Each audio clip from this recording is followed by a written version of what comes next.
Welcome to Round Glass. Thanks for joining me in this meditation on a summary of all the 6 attitudes for inner peace. I'm Sarah Blackburn. Now that we've covered all 6 attitudes that will help us develop inner peace, we'll spend this session doing a nice summary of all of those ideas and touching on some of the key elements of each one, all with the goal so that you can leave this series knowing how to integrate these attitudes into your life and into your meditation so that you have an overall experience that is hopefully better than where you started. So, before we dive in, I would love to hear from you. If you can add in the chat, what attitudes bring you deeper happiness? What are those inner states of mind that really help you feel peace? And while you're adding that to the chat, I'll quickly review the plan for this session. Again, this is a summary of 6 sessions where we cultivated specific attitudes that will have a deep effect on our mental state and bring us more inner peace. So what I'd like to do is to review each of those 6 attitudes and emphasize how we can apply them to our life and to our meditation practice. Now, with that, I'd like to hear from you. What did you share as certain attitudes that help you feel more peace? And I see here someone shared that generosity and wisdom bring them deeper happiness. Amazing. Thanks to everyone who's sharing in the chat. It's so nice to hear what you think of when you hear these ideas. Someone else shared that empathy and compassion bring them deeper happiness. Amazing. Yeah, those are pretty much staples in that category. And that general positivity helps bring some of you happiness. That's all incredible. And I love that some of those attitudes show up in these 6 attitudes that come from a specific practice in Tibetan Buddhism. So you've already got a taste for it. So let's begin by reviewing the 6 attitudes. I'll quickly share the list. It starts with giving. Then we have the attitude of ethics, and we'll unpack what that means. Then patience, joyful effort, concentration, and wisdom. So let's begin with the attitude of giving, of generosity. And if you recall, we talked about this attitude of wanting to share what we have and giving up that tendency to latch onto, to grasp to the physical things in our life.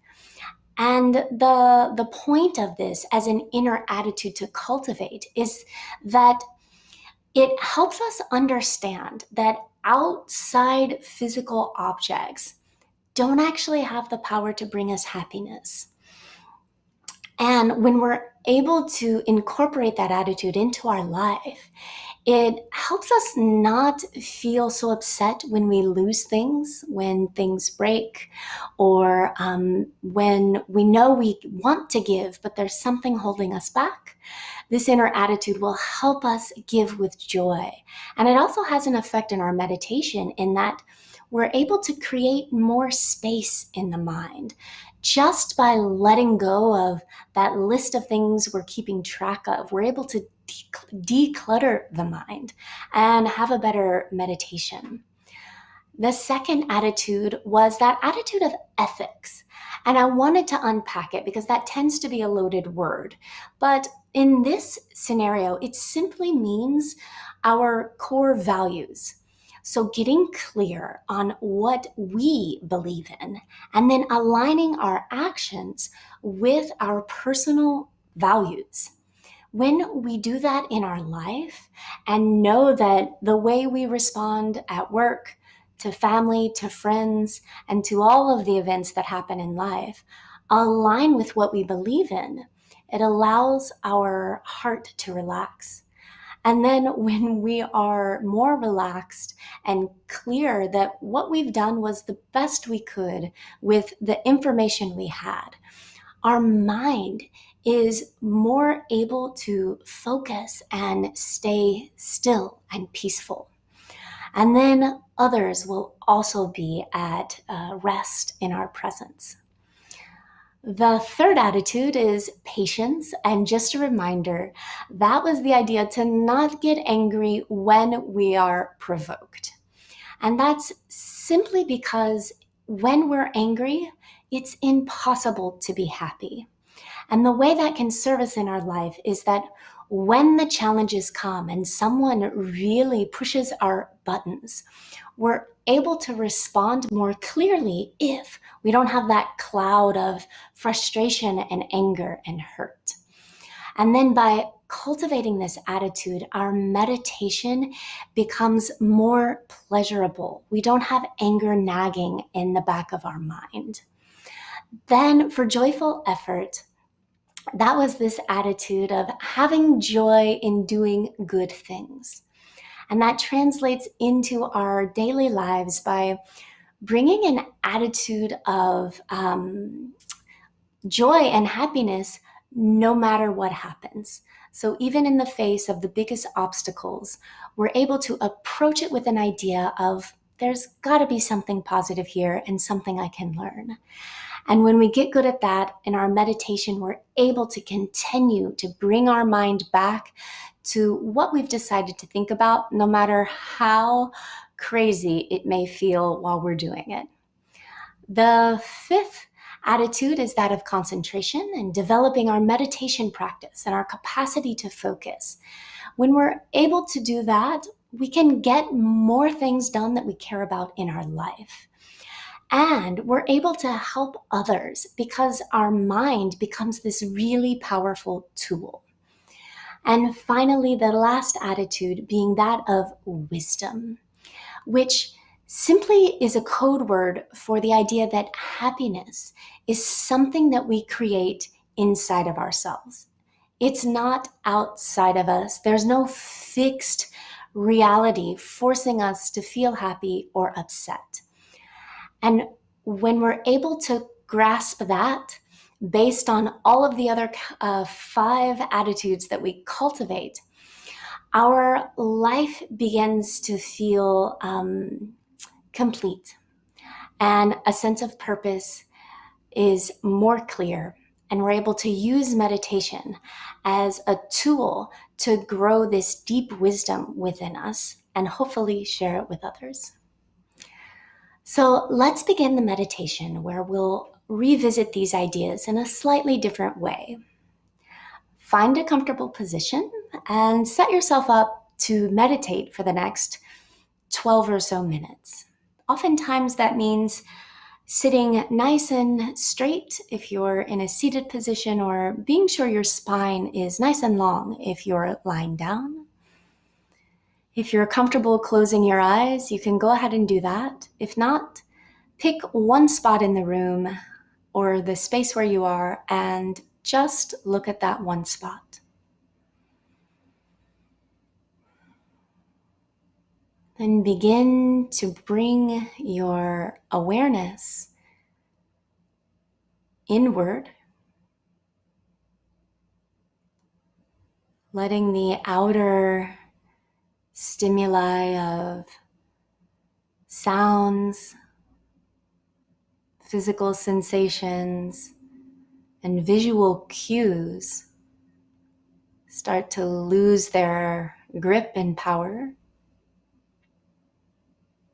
and devoting more attention to the inner experience.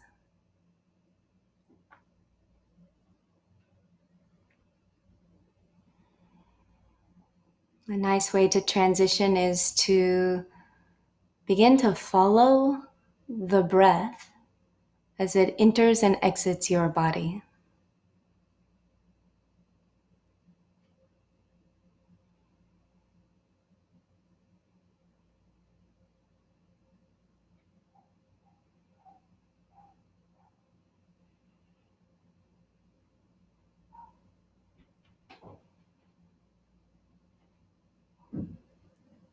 And without trying to change or control your breathing,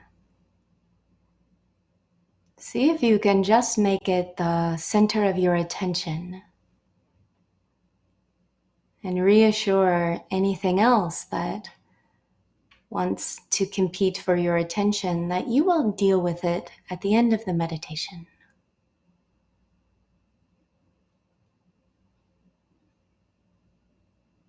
And then keep that breath in the forefront of your mind.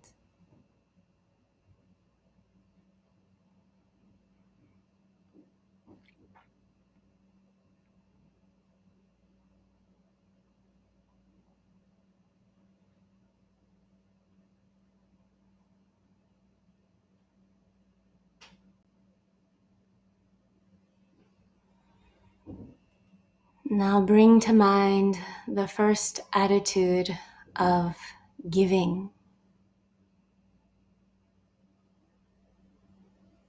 Think about what are some of the benefits of having an attitude to share, to give freely of what you have.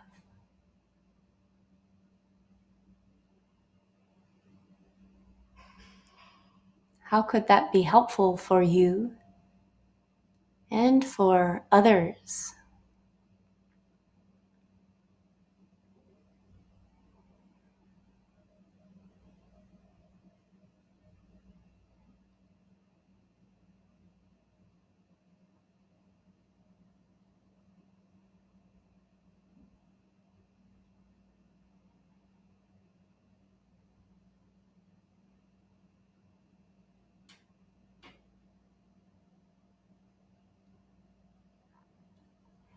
And then think through a scenario where you could practice this attitude of giving and maybe run through sharing something freely and notice how it feels for you and how it helps that other person that receives your generosity.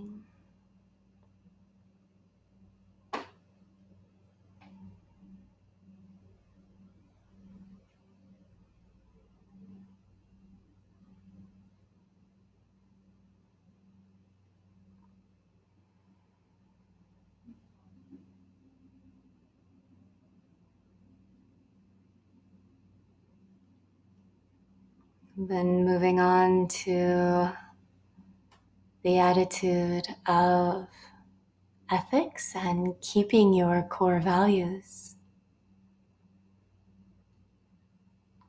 Take a couple moments to think about what you truly value in life.